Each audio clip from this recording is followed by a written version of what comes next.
This is a question from Andrew Gonzalez, which goes to the question of human suffering. If all is Brahman, then what is so wrong with Maya? At the most absolute metaphysical level, oneness with Brahman can be believed and even felt. However, there are many human emotions and sentiments which seem to me to have their own profundity as part of the human experience, which don't have anything to do with oneness with Brahman. The easiest and starkest example might be the experience of grief that can be categorized as sorrow, which is not merely a source of suffering, but also a source of inspiration and beauty for human creativity. My concern is that understanding one with Brahman might flatten the texture of human experience. Even though the texts speak of going beyond sorrow, might one realize oneness with Brahman and thereby fully embrace every aspect of the human experience, which makes up such a large portion of poetry and music all over the world? Oh, good question and good point to end today's discussion on. So the idea is that what's wrong with Maya? I mean, the idea behind that question seems to be, if you become enlightened, if you feel you are limitless existence, consciousness, bliss, would it be a little boring? Would everything come to an end? You're talking about the end of the cycle of birth and death, the end of the game of life, as if that's a good thing. Wouldn't it be a boring thing? Wouldn't it be an awful thing? That's why he says it sort of tends to flatten things out. What about all the enormous variety of life? The quest for science, the beauty of art, and even to a certain extent, there's a deep poetic beauty, a sad beauty about the flow of human life, the ebb and flow of human affairs, in personal life, in life of the world. Wouldn't all that be flattened, sort of erased in, your one radiance, something shining forth, and then sort of a kind of a blinding light where you lose sight of everything else? So that seems to be the idea behind it. No, don't worry. I'll tell you why, but before that, one great way of answering this question and other such questions is always to look at the lives of people you consider to be enlightened. Did they appear bored? Oh no, I've attained nirvana. How boring. I wish I hadn't. No.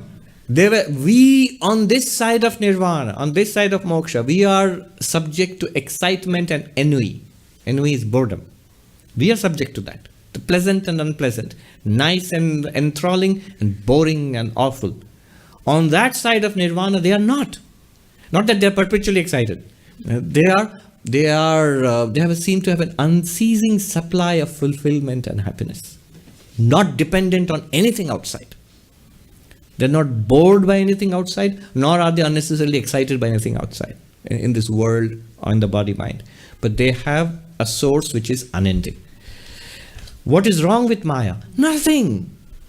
Nothing really, as long as you know it's Maya. What's wrong with a movie? When you realize it's a movie, do you have to switch off the movie and keep staring at the blank screen? That would be very boring. No. When you realize it's a movie, you can watch the movie as long as you like. When the movie is switched off, it's not an awful disaster. The most horrifying of movies, the greatest of tragedies is not awful. That's also aesthetic enjoyment, and so is comedies and the pleasant movies, all of them. The only thing that is wrong in this realm of Maya is not knowing the Maya nature of things and not knowing the ground reality, not having God realization, not having enlightenment. That's the only thing that's wrong. That's the only thing that's at the root of all suffering.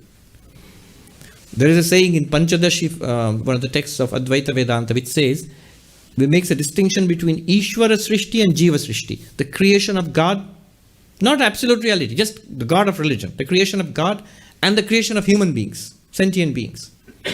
And it says all suffering is actually due to the creation of our sentient beings. God's creation does not create suffering for anybody.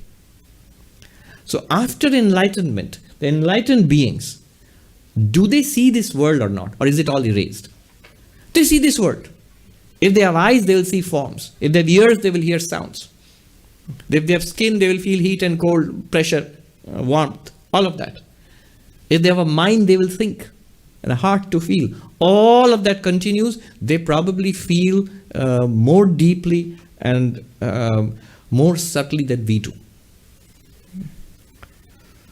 They may even suffer more than we do, and enjoy more than we do. However, they can also transcend this all at a moment's notice, because they see the reality beyond this, a transcendent reality, where they're identified with that. So, for them, Maya, this creation, it is a glory. It is something amazing. It's not something that has to be dismissed and gotten over with. Oh, I can tell you this. What is this world from a Vedantic perspective? So a monk, Pranava Chaitanya Puri, he told me this. He is a traditional Vedanta teacher from Banaras. So he said, in the Gita, the world has this, the status of the world is like this. First of all, it is heya, to be given up. Why? It is because it is dukkha, suffering. It is anitya, impermanent. Mithya, false. And all of these are from Gita shlokas. The world is a place of suffering. The world is impermanent. Everything in the world is impermanent. And not only that, it's actually false. It's like a mirage. It's an appearance. And hence, heya, to be given up. That's the first status of the world. The next status, it is divya, it is divine. Once you have given up this worldly concern and stepped back from it, and you connect it to God, then you see the manifestation of God in everything in this world. So you see the divinity reflected in this world. In the Bhagavad Gita, in the first 6 chapters, it is dispassion for the world. In the next 6 chapters, and we are coming to that in our study of the Bhagavad Gita, 10th chapter, Krishna will point out divinity in the things in the world.